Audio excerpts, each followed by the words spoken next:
3. Our Famous Cousin Louise. "Well, there you are," said their father as he came out onto the landing. The ratty old elevator gave a squeaky shudder and began to crawl noisily back down to the lobby. "How does Paris look? You know you've already missed our first guest."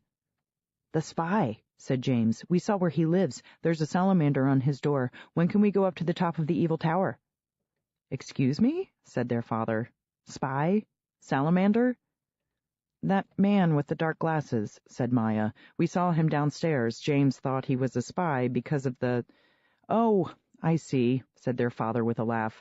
"Of course, quite logical, James, but I'm afraid he's not a spy. Something wrong with his eyes, probably. Odd fellow, from that society, you know. Must be the youngest director any society ever had. Seemed very disappointed to have missed you kids. Kept asking about you, and then off he went." The elevator clattered to a halt 4 floors below their feet, and there were various knocks and bangs as someone sidled into it. "What society?" said Maya. "Actually, he didn't miss us," said James. He had sat right down on the doormat to wrestle with his shoes. "He saw us downstairs." "They gave me that fellowship, remember?" said their father to Maya as he held open the door, "so that I could bring you all along for the year. The Society of Philosophical Chemistry. I think that's what they call themselves. Hurry up, James, let's get off the stairs. And this apartment, too, it's theirs." The creaks and rattles were getting louder again. The elevator was nearly there. "I bet maybe that's the spy again," said James happily. But when the door of the elevator opened, nobody in particular came out. Not a spy, not a director of any philosophical society, just an unremarkable sort of woman looking for some other door. "In we go then, kids," said Maya's dad in a quieter voice than before, and he nodded in the direction of their hall.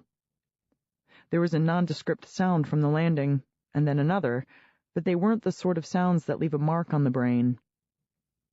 And in any case, Maya was still busy with the thought of men in dark glasses and apartments that somehow mysteriously belonged to them and their shady societies.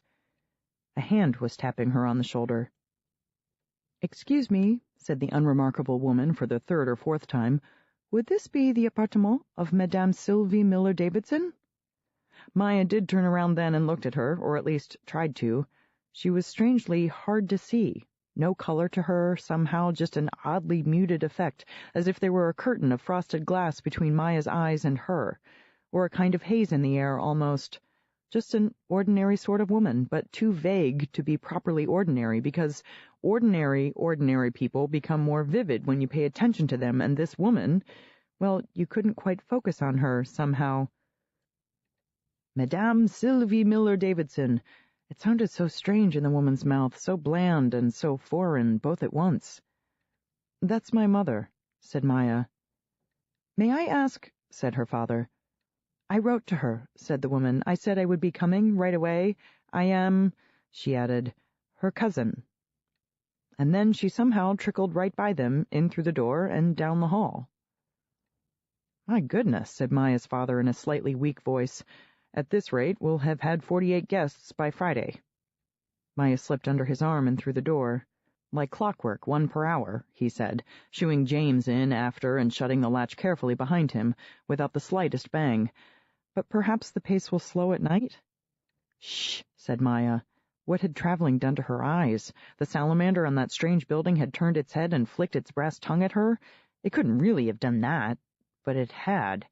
And now this woman who had just walked past them and down the hall, how could an ordinary person be so very hard to see? In the living room, Maya's mother was already rising from her chair and listening to something the woman was beginning to say in that voice that sounded so oddly like nothing at all. "How kind of you to come," said Maya's mother with great earnestness, as if the vague person in front of her were a Nobel Prize-winning duchess or a terribly famous poet instead of being, well, whatever she was, less notable than people usually are, somehow. "We've all wanted to meet you for such a very long time. Maya and James, come say hello. Can you guess who this is?" "This is our famous cousin Louise." James looked skeptical. He said, "But Cousin Louise was a—" "Come shake hands," said their mother. But James was not to be deterred. "Baby," he said with great definiteness. "A baby, that's what she was. Ouch!" You're pinching me." Maya tried to quench him with a look, which didn't work at all, and then she gave up on subtlety and angled herself in between her brother and the vague figure of Cousin Louise, whose blurry hand was perhaps already reaching out to her, though it was somewhat hard to tell. She had eyes that were an ordinary dull sort of brown. Her hair was almost no particular color at all, and when Maya took her hand, she felt— all right, this is strange, thought Maya. She felt nothing. Do you know how your cheeks and tongue and lips sometimes feel after a trip to the dentist?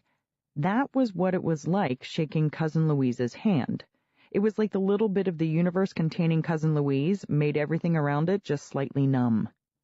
"Enchanted," said Maya in at most a wobbly whisper. "Enchanté." That was what you were supposed to say when meeting French cousins, even if they were really quite the opposite of enchanting. That's how French is. She was only distracted for a second, but it was long enough. James wriggled by, picking right up where he'd left off. "You were only 3, he said with some relish, "and the church crumbled down all around you and you became famous." "Well now," said Cousin Louise. Maya gave her a worried look, but on that plain, unreadable face there was no sign of annoyance, not a trace of pain, no trace of much of anything at all, as far as Maya could see. In fact, maybe nobody on earth ever seemed less like someone famous than the Davidsons' famous Cousin Louise. She was exactly the sort of person that when the whole 6th grade is heading off to the old Victorian mansion of John Weir, and there's going to be an hour-long bus ride to get there, and everybody's chatting and sorting themselves in that awkward way that happens before you get on the bus, well, Cousin Louise is the kind of person you end up sitting next to when you'd really rather not. And then it's up to you, of course, not to let the poor person next to you know how much you are half listening all the time to the fun the people a few seats behind you are having, and so really the whole bus ride is a bit of a chore. "I bet it was scary," James was saying. "Was it really, really scary?" "I'm afraid it's entirely my fault he's pestering you," said Maya's mother, leaning forward in her chair. Her face was pale, but her eyes were very alert, the light dancing in them the way it tended to do when something had caught her attention. "I've told them the story 1,000 times, you see. They've seen the newspaper articles and the pictures. I hope you're not offended." "Offended?" said Cousin Louise, quite blank. "Why?" There was a little hiccup of time in the room, during which Maya's mother offered everyone cookies, and everyone but James politely refused. "Well," said Maya's mother brightly, as if starting over again, "I'm so glad we finally found you, and my mother would have been so glad. She wanted to adopt you, you know, when that terrible thing happened, when the church fell down and everybody was killed, even your poor brother." "Your poor brother was Nicholas," said James solemnly. "He was 6, and the church was made of stone." "Oh dear," said Maya's mother. But Cousin Louise still had not so much as flinched. She said instead, in her dry and plodding way, "The children, I presume, will be going to school?" School! Maya's heart closed around that word like a sea anemone poked by an unfriendly hand. School! And while her mother rattled on about the forms they had filled out and the various educational establishments in the quartier, and her conviction that being thrown into the French public schools would, in the end, be the best experience her children could ever possibly hope for, Maya thought about home, and the new locker she would have had if she had stayed at Livingston Junior High where she belonged, and the way her friend Jenna would again this year almost certainly bring her stuffed chipmunks to class on the first day, just because that was what Jenna always did at the beginning of every year since the first day of kindergarten 5 million years ago, and she forgot all about Paris for a moment. Just closed her eyes and remembered what it felt like. School. But then Cousin Louise said, "Mais oui, of course," and that brought Maya right back out of her daze. She had just managed to miss something important. What? "How wonderfully kind," said her mother. "Maya, how about that? Cousin Louise has just offered to help you with your French." There were, in fact, audible underlines under all of those words. Maya's inattention must have been showing. "Oh, Mom," said Maya in horror, and her father, who believed in the comforting effect of treats, pressed a cookie into her hand. "Of course we don't want to inconvenience you, Louise," said Maya's mother. "There's your work." Maya looked up in hope, but no. "Bah, the work," said Cousin Louise. "I file letters, papers, forms in the basement of an enormous firm." Anonymous labor. They will not mind me, present or not present. I am invisible." And for a moment there seemed to be almost a flicker of something in Cousin Louise's eyes. Perhaps only Maya saw it, that quick winking of light, and Maya looked away very fast, feeling a little strange inside. "She knows," thought Maya, keeping her eyes well away while her stomach did that odd, embarrassed flop. "She knows what she's like." When Cousin Louise had finally said au revoir, which means, unfortunately, not just goodbye, but until we meet again, when she had disappeared, neither smiling nor frowning, into the ratty old elevator and gone off and away, Maya's father leaned back against the apartment door for a moment in mock exhaustion. "No more," he said. "I don't care who it is. I don't care what society they run. I don't care whose long-lost cousin they may be. That's it. We don't open the door." "Well, I was glad to meet her," said Maya's mother, relaxing a little into her chair. "And now Maya will have help with her French." A wave of frustration sloshed over Maya's edges at that. And she was so tired, too. Your edges always get sloshier when you're tired. "But, Mom," she said, "don't you see what a crazy idea that is? You don't know anything about her. For all you know, she could be an axe murderer." Maya's mother looked distinctly taken aback. "Good grief, Maya," she said. "Louise is our cousin. She's not an axe murderer." "Even axe murderers are somebody's cousins," said Maya. "She's a little strange, couldn't you tell? She's like blurry or something. Didn't you notice how strange she is? I can't go wandering around Paris with Cousin Louise. She's practically invisible." Maya's father laughed out loud. "Slow down," he said. "Just because a person's not, especially memorable." "Not that," said Maya, to her mother, not her father, because if anyone was going to understand about statues on buildings that looked like you, and brass salamanders that came alive when you walked by, and cousins that were surrounded somehow by a blurry, numbing cloud, it would be her mother. I mean, really, like, invisible. Couldn't you see that? For a moment, Maya thought she saw a spark of recognition lighting her mother's eyes. "You too?" said those eyes for a millisecond, and then the millisecond was over, and her mother blinked, and whatever that light had been was forgotten and gone. "Maya," said her mother kindly, "calm down. Think of it this way. It will be good for Louise, having some contact with her cousins." Maya was just opening her mouth to say something when her mother stopped her with the tiniest shake of the head. "Look," said her mother, "brains are very delicate things. You know that. Do you think her life has been easy? An injury like that can change someone's entire personality." Maya's mouth stayed open for another moment, and then she gulped it shut. "Injury?" she said. "You mean she was hurt?" "Maya," said her mother, "a whole church fell on her." "With a great big crash," said James from somewhere under the table. "But," said Maya, "you didn't tell us she got hurt." She was beginning to feel pretty foolish. Of course it made sense, all that rock tumbling down, and then never to be the same as you were before that happened. It was an awful thought, to tell the truth. Though something naggled at her about it all. She remembered the picture. It was in the album back home, a clipping from the newspaper as old as could be. The smiling child in the arms of her rescuers. Grainy smile, grainy ruins, big headline shouting something in Italian underneath, because they had all been tourists in Italy, Cousin Louise's family, when the church fell on them. Just the slightest flutter of a thought. Smiling. And then it winked out again and was gone.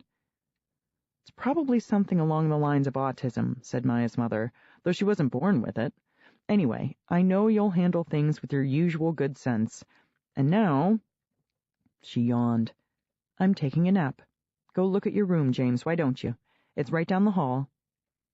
There was a long moment of silence in that apartment, still so empty and unfamiliar, with the suitcases scattered around like toppled bricks.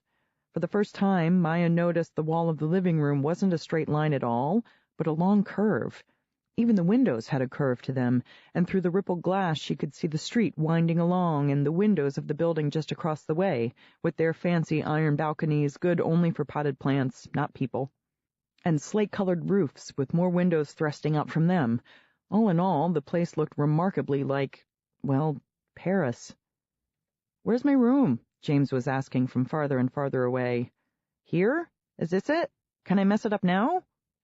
She ran her fingertip along the curving wall, all the way to the fireplace in the corner, where there was a potted plant at one side and a mirror above, tilted just the tiniest bit, so that her own face looked down at her, her eyes darker in the glass than they usually looked, darker and more serious somehow. And then, when her finger got as far as the mantelpiece, it tripped. There was the smallest paper corner of something trapped between the mantel and the wall. You could see that someone had painted over the joint where the mantelpiece met the wall, but not very carefully, and there was a black line of a crack visible now. And that was where her finger had tripped, not on the crack itself, but on a tiny cardboard corner that stuck out from that crack, no farther than a fraction of an inch. An eye might not notice the bump of it even, but a finger did. And her fingers were already working carefully away at that corner in the crack, easing whatever it was out, bit by bit, trying to get just enough cardboard between her index finger and thumb to pull the thing out, because if she lost hold of it now, she saw, it would fall all the way into the depths of that crack and be gone for good. Maya was good at fiddling things out of tight places, though. With a slight sigh of paint dust, out it came, a large envelope, quite old, it seemed, with something in it. Several somethings. They poured out easily into her hand. Photographs. Black and white, square-shaped, odd. How old they must be, she couldn't help thinking. These pictures of children in quaint, tailored coats and antique sweaters.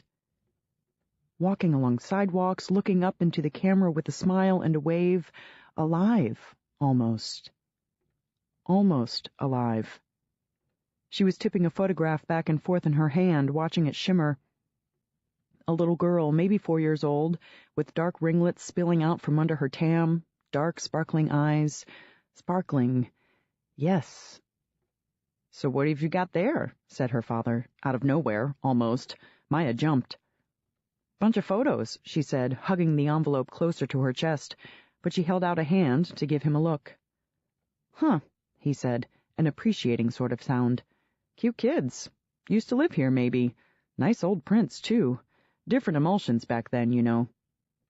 Then he drifted back out of the room again. Suitcases trumped photographs. For a while, however, Maya could not move away from that place or look away from those pictures. They were silvery in a way she had never seen a photograph be silvery before, almost three-dimensional somehow, when you rocked the shining children in your hand.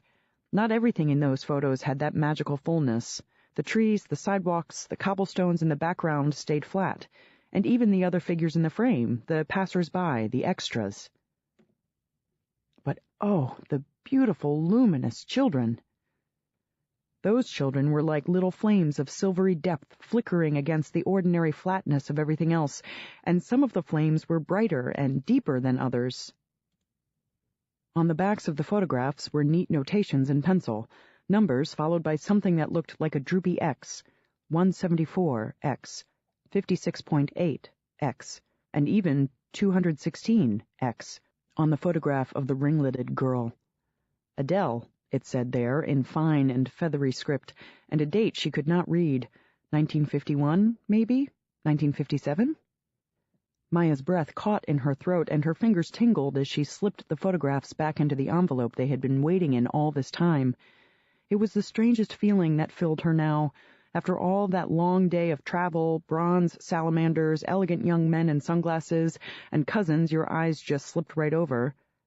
She felt, really, she did, as if the very walls of this room had sent her a letter.